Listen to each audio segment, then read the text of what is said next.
نحمدہ ونصلی علی رسولہ الکریم اما بعد۔ درس قرآن و حدیث سے نہ سیکھیے کورس کا 7واں سبق ہے، جس میں ہم ایک درس کو عملی طور پر عرض کرتے ہیں تاکہ ہر چیز کا اندازہ ہو سکے۔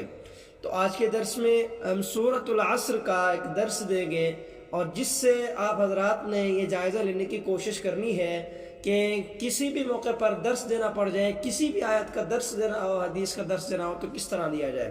آئیے شروع کرتے ہیں درس کو۔ نحمدہ ونصلی علی رسولہ الکریم اما بعد۔ اعوذ باللہ من الشیطان الرجیم، بسم اللہ الرحمن الرحیم۔ والعصر ان الانسان لفی خسر الا الذین آمنوا وعملوا الصالحات وتواصوا بالحق وتواصوا بالصبر، صدق اللہ العظیم۔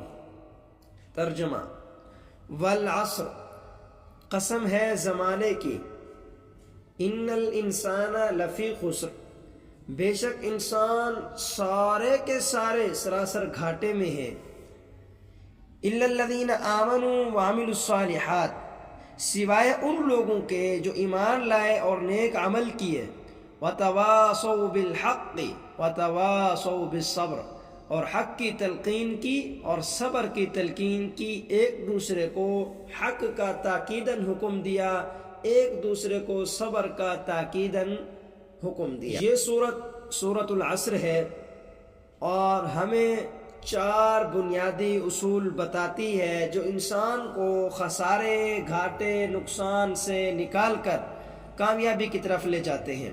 نمبر 1 ایمان، نمبر 2 نیک عمل، نمبر 3 حق کی دعوت، نمبر 4 صبر کی تلقین۔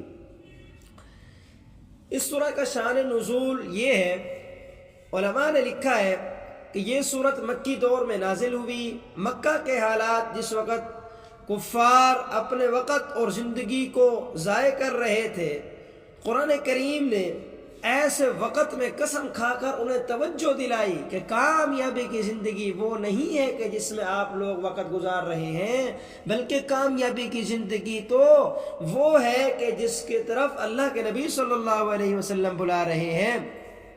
مال و دولت یا شہرت میں کامیابی نہیں، بلکہ ایمان اور عمل صالح کے ساتھ جڑی ہوئی کامیابی ہے، اور مسلمانوں کو اس کی طرف بلایا گیا۔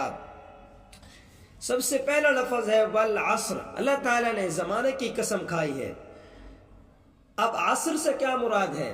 بعض مفسرین کرام نے لکھا ہے کہ عصر سے نماز عصر کا وقت مراد ہے، اور بعض حضرات کہتے ہیں کہ اس سے سارا زمانہ مراد ہے۔ اب ایک آدمی کے ذہن میں سوال آ سکتا ہے کہ اللہ رب العزت نے یہاں پر عصر کی قسم کیوں کھائی ہے؟ قسم کھانے کی کیا ضرورت پڑ گئی تھی؟ حالانکہ اللہ پاک تو ایسے بھی تو بات ارشاد فرما سکتے تھے۔ تو اس کا جواب حضرات مفسرین نے یہ لکھا ہے کہ اللہ رب العزت انسان کو اس بات کی اہمیت اور اس بات کی قدر و قیمت اس کے ذہن میں بٹھانا چاہتے ہیں کہ وقت ایک بہت ہی قدر و قیمت والی چیز ہے، اور اس قدر و قیمت والی چیز کی قسم کھا کر وہ بات ہے جو میں آگے تمہیں بتا رہا ہوں۔ اب وہ بات کیا ہے؟ ان الانسان لفی خسر، ہر انسان نقصان میں ہے، چاہے وہ کتنا ہی بڑا تاجر ہے، حکمران ہے، کیوں نہ ہو، اگر اس کے پاس ایمان اور عمل صالح نہیں ہے تو اس کی زندگی ناکام ہے، بالکل پرلے درجے کے گھاٹے اور خسارے میں ہے۔ تو اگر وہ خسارے اور گھاٹے میں ہے تو وہ اپنی زندگی کو پھر کیسے کامیاب بنا سکتا ہے؟ ایسے لوگوں کے لیے قرآن کریم نے 4 ایسے بنیادی اصول اور نقطے ارشاد فرمائے ہیں کہ جن کے مطابق انسان زندگی گزار کر گھاٹے والے لوگوں سے نکل سکتا ہے۔ پہلی چیز ہے الا الذین آمنوا، کامیاب صرف وہ لوگ ہیں کہ جن کے دلوں میں اللہ اور اس کے رسول پر ایمان ہے۔ ایمان سب سے بنیادی کڑی ہے کسی بھی چیز کے اندر کامیاب ہونے کی۔ ایمان کی دولت نصیب ہو گئی۔ اس کے بعد ہے عامل الصالحات، ایمان کے بعد ضروری ہے کہ عمل بھی نیک ہو، صرف دعویٰ کافی نہیں، عملی زندگی دین کے مطابق ہو، 24 گھنٹے کا ہر عمل قرآن و سنت کے مطابق ہونا چاہیے۔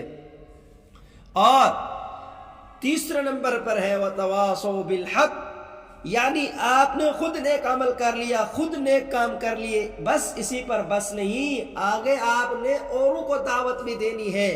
یہ کام وتواصوا کے الفاظ قرآن کریم کے یہ بتاتے ہیں کہ دعوت کا کام صرف ایک بندے تک نہیں بلکہ یہ مسلسل چلتا رہے، ایک دوسرے کو آپ نے حق کی طرف بلانا ہے۔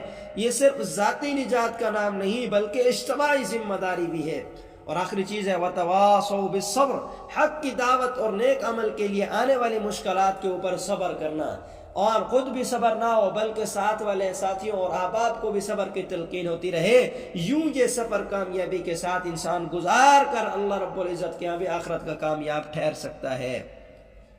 اس لیے یہ صورت ہمیں تقاضا دیتی ہے کہ ہم اپنی زندگی کے ہر لمحے کو قیمتی بنائیں، قیمتی سمجھیں، اسے فضول بات کاموں میں ضائع نہ کریں، ایمان کو مضبوط کریں، نیک اعمال میں پڑھیں، دوسروں کو حق کی دعوت دیں، مشکلات پر صبر کی کوشش کریں، وقت کی پابندی کریں، اپنے اوقات کو ضائع نہ ہونے دیں، اپنے نمازوں، قرآن کی تلاوت اور ذکر الہی کو لازمی بنائیں تاکہ چاروں چیزوں کے اوپر عمل ہو سکے۔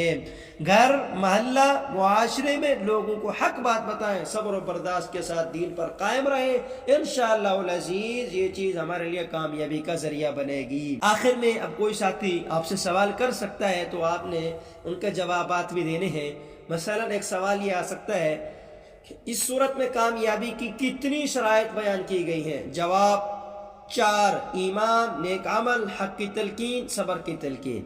سوال: اللہ نے وقت کی قسم کیوں کھائی؟ جواب: وقت ہی اصل سرمایہ ہے، اس کے ضائع کرنے والے نقصان میں ہیں، اور قسم سے بات انسان کے ذہن میں پکی ہو جاتی ہے۔ سوال: کیا صرف ایمان نجات کے لیے کافی ہو سکتا ہے؟ جواب: ہرگز نہیں، نیک اعمال اور حق و صبر کی تلقین بھی ایک دوسرے کو ضروری ہے۔ تو خلاصہ یہ ہے کہ یوں ایک مختصر سی صورت نے پورے دین کی بنیاد بیان کر دی ہے۔